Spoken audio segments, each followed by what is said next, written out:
Hello everyone, welcome to Maluka IAS. My name is सूरज।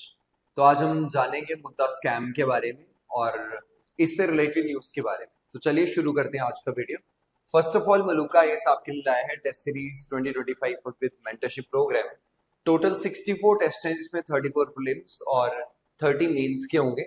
और ये test series आपको online offline दोनों मोड्स में अवेलेबल है, हिंदी इंग्लिश में, काफी रीजनेबल प्राइसेस पे है। तो चलते हैं आज की न्यूज के ऊपर।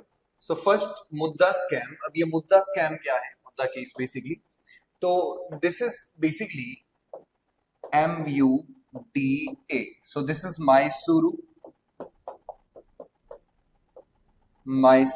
जो कर्नाटका में है। Urban development authority. जैसे किसी भी एरिया में अर्बन डेवलपमेंट के लिए कोई अथॉरिटी बनाई जाती है, जैसे DDA है दिल्ली में, दिल्ली डेवलपमेंट अथॉरिटी।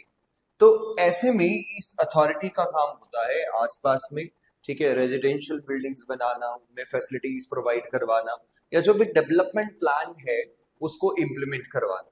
तो वैसे ही ये एक ऑर्गेनाइजेशन जो थी, एक अथॉरिटी जो थी, वो बनाई गई थी। अब इसमें क्या हुआ कि स्पेसिफिकली ये लैंड को एक तरह से ले रही थी लोगों से कि आप लैंड दीजिए, यहाँ पे हम मकान बनाएंगे। तो जिन लोगों की लैंड यहाँ पे थी उनको ये प्रॉमिस किया गया कि 50% जो आपका लैंड जो टोटल आपका लैंड लिया जाएगा उसमें से क्या करेंगे कि आपको, ठीक है, 50% वैसा सेम टू सेम लैंड जो है वो आपको कहीं और दिया जाएगा, ठीक है, जो कि डेवलप्ड होगा। और उस लैंड के ऊपर आप अपना घर बना सकते हैं, बाकी थोड़ा कंपनसेट जो है वो पैसे से कर देंगे। ऐसा इसमें ये कहा गया था कि लैंड जमीन के बदले जमीन। अब इसमें कुछ केसेस में ये देखने को मिला था कि ये जो 50% जो लैंड दी जा रही थी टोटल लैंड का, उसमें अगर ये पुरानी लैंड की कीमत इनकी मान लीजिए 50 लाख है, दूसरी जगह जो लैंड दी गई ये अप्रोक्सीमेटली 5 करोड़ की। सो इससे ये लग रहा है कि कहीं ना कहीं इसमें एक बड़ा करप्शन हुआ है। और ज्यादातर इस केसेस में वहां के जो चीफ मिनिस्टर हैं, ठीक है, कर्नाटका के, इनकी वाइफ का नाम आया कि इनकी वाइफ के ऐसे 14 जगह पे ऐसी पूरी लैंड थी जिसको लेने की बात चल रही थी। और ऐसा कहा जा रहा है कि इसमें अप्रोक्सीमेटली 3,000 से 4,000 करोड़ का पूरा ये घोटाला बताया जाता है। ठीक है, तो चलिए थोड़ा सा हम इसको समझने की कोशिश करते हैं कि अभी ये क्या चल रहा है। Right, so this is basically the land scam. ठीक है, लैंड स्कैम से रिलेटेड है। सो अब जो है वो ऐसा कहा जा रहा है कि in the last 40 years that is committed no wrong Karnataka CM Siddaramaiah on MUDA scam charges. तो सिद्धारमैया जी का ये कहना है कि उन्हें 40 साल हो चुके हैं इस पूरे पॉलिटिकल करियर में, लेकिन वो कभी भी उन्होंने गलत कुछ नहीं किया है और वो हमेशा, ठीक है, दूर रहे हैं करप्शन के चार्जेस से। और लेकिन यहाँ पे जो है वो मुद्दा स्कैम चार्जेस इनके ऊपर लगे हुए हैं, तो इसमें इनका ये मानना है। राइट, सो इसमें क्या है कि जो ये मुद्दा स्कैम था उसके अंदर स्पेसिफिकली कुछ लोगों ने जाकर के, ठीक है, पिटिशन फाइल कर दी कि ये पूरा स्कैम हुआ है, इसका इन्वेस्टिगेशन होना चाहिए। तो इसी केस में जो पहले सेंट्रल गवर्नमेंट के अंदर मिनिस्टर भी हुआ करते थे और जो कर्नाटका के अभी गवर्नर हैं, ठीक है, उन्होंने क्या कर दिया, उन्होंने बेसिकली अप्रूवल दे दी थी कि जो सिद्धारमैया जी हैं उनके खिलाफ FIR की जाए और उनके खिलाफ इन्वेस्टिगेशन की जाए। तो इसी में जो है वो गवर्नर, आज की न्यूज है that is governor could not have directly granted approval following the complaint seeking direction from a special court for order to conduct an investigation against Chief Minister Siddaramaiah in the Mysuru Urban Development Authority scam। ठीक है, तो ये पूरी बात चल रही है कि विदाउट किसी प्रीलिमिनरी रिपोर्ट के, ठीक है, और इन्वेस्टिगेशन एजेंसी के बिना जो है वो गवर्नर ने किसी तरह का एक डायरेक्ट जो है वो अप्रूवल नहीं दिया है कंप्लेंट्स का, ठीक है, जिसमें कि सिद्धारमैया जी की इन्वेस्टिगेशन हो। राइट, तो इसी न्यूज से आगे चलते हुए यहाँ पे क्या है, एक लैंडस्केप। तो एक सोशल एक्टिविस्ट थे, इन सोशल एक्टिविस्ट ने क्या किया कि इन्होंने कहा कि 14 प्रीमियम साइट्स जो है, ठीक है, यहाँ पे 14 प्रीमियम साइट मैसूर की जो सिद्धारमैया वाइफ को एज अ कंपनसेशन दी जा रही है, जो लैंड उनसे एक्वायर की गई।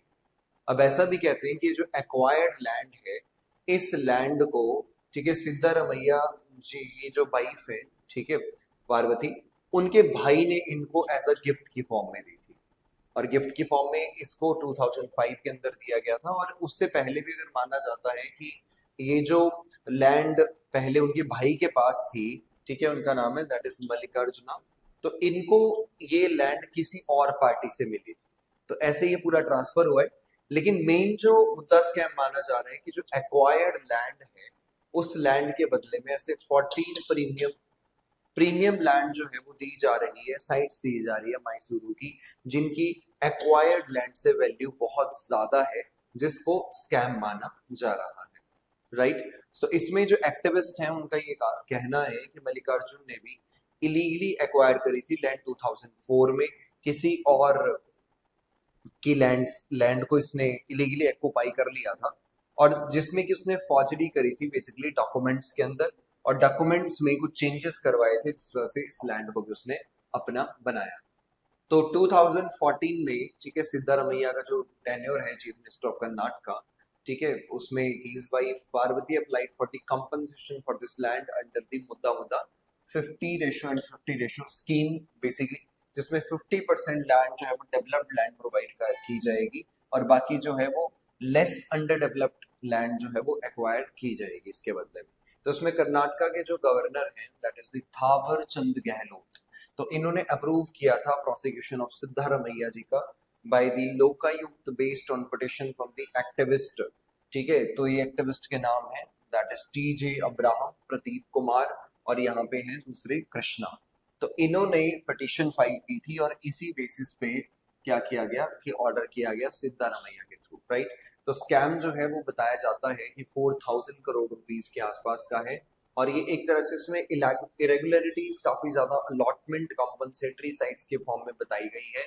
और इसके अंदर स्पेसिफिकली सीएम के जो वाइफ है उनके भाई का नाम डायरेक्टली आता है, ठीक है, इसके अंदर। और मुद्दा एक्वायर्ड लैंड के अंदर जो पार्वती है जो वाइफ है चीफ मिनिस्टर की, तो उन्होंने कंपनसेशन मांगा था, तो इसके बदले मैंने 14 सिग्निफिकेंटली जो ज्यादा वैल्यू के जो लैंड एक्वायर करी इससे ज्यादा वैल्यू का, ठीक है, यहाँ पे उन्होंने उनको लैंड वापस दी जा रही है, राइट। तो यहाँ पे सिद्धारमैया जी का ये सिंपल ये कहना है कि जो गवर्नर है वो पपेट की तरह काम कर रहे हैं, जैसा कि सरकारें ज्यादातर कहती हैं, और वो वही कर रहे हैं जो सेंटर उन्हें कहने को कह रहा है। और सेंटर चाहता है कि उनकी सरकार गिर जाए किसी न किसी तरह से, और उनके ऊपर ग्रेव करप्शन के चांसेस लग जाए, राइट। सो 2013 में जो लोकायुक्त रिपोर्ट है, इसमें इस रिपोर्ट में इन्वेस्टिगेशन चार्जेस जो थे इरेगुलरिटीज के, करप्शन के, so Mysuru urban development authority specifically इसमें तो लैंड एलोकेशन और डेवलपमेंट प्रोजेक्ट्स के ऊपर किया गया था। तो इसमें ये कहा गया था कि जो लैंड अलॉटमेंट है वो बेसिकली उसके अंदर काफी मिसमैनेजमेंट है, और इरेगुलरिटीज काफी ज्यादा है, उसमें ट्रांसपेरेंसी भी बहुत अच्छे से मेंटेन नहीं हो पाई है।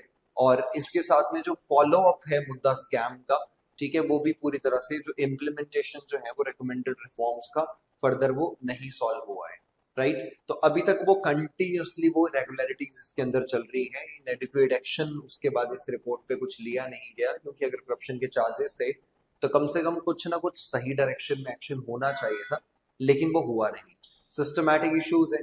और इस केस में अगर देखा जाए तो मेन जो है वो पावर्स की बात चल रही है, that is the power of the sanctions of prosecution of the chief minister.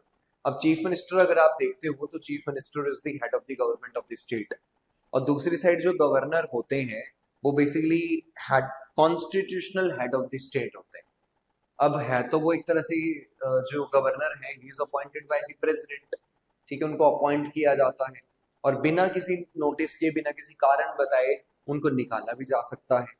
तो इसी केस में यहाँ पर अगर आप देखोगे तो लीगल प्रोविजन तो ये कहता है कि प्रिवेंशन ऑफ करप्शन एक्ट 1988 में भारतीय नागरिक सुरक्षा संहिता 2023 based on the petition submerged by the social activist, तो इनका ये कहना है कि सैंक्शन दिया गया था इन्हीं के अंडर ही, इस बेसिस पे सुप्रीम कोर्ट की जो रूलिंग है गवर्नर्स डिस्क्रेशन पे 2004 का एक केस जो है वो यहाँ पे आता है, जिसमें 5 जज बेंच कहते हैं supreme court related to the Madhya Pradesh.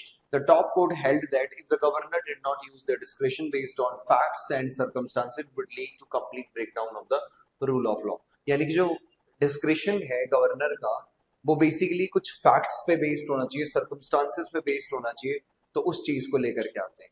तो डिस्क्रिशनरी पावर कहाँ कहाँ यूज होती है, that is imposition of the state emergency, कि अगर गवर्नर को लगता है कि स्टेट में चीजें नॉर्मली नहीं चल रही तो उस केस में वो प्रपोज कर सकता है स्टेट इमरजेंसी को। और इसके साथ में जब वो एडमिनिस्ट्रेट होता है एक तरह से ज्वाइनिंग ड्यूटीज का, और reserving state bill for the president accent, तो प्रेसिडेंट के असेंट के लिए कोई बिल वो रख सकता है अपने पास, उसकी डिस्क्रिशनरी पावर ये होती है। Determining the royalty for mining rights in the tribal areas, तो ऐसे में वो यहाँ पे यूज कर सकता है अपनी डिस्क्रिशनरी पावर्स को।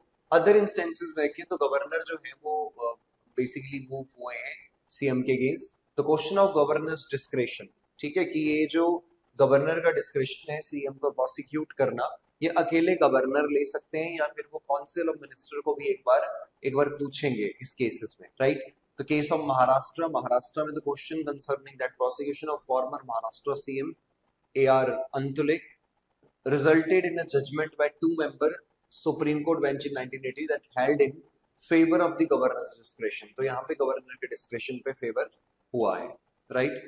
तो ये आज का क्वेश्चन है आपके ऊपर, that is the role and the powers of the governor in the Indian federal system are often subject of debate and discussion.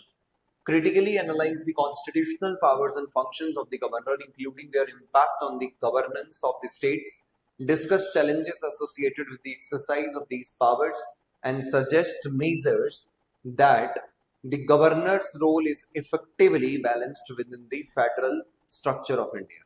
Right, so जरूर अटेंड कीजिएगा। सो आपके लिए to the point monthly magazine है prelims focused, जिसमें infographics और साथ में फ्लो चार्ट्स डायग्राम्स काफी अच्छे से इंक्लूडेड है। ओनली 29 रुपीज में आपको ये अवेलेबल है। तो आज के लिए इतना ही, मिलेंगे नेक्स्ट वीडियो।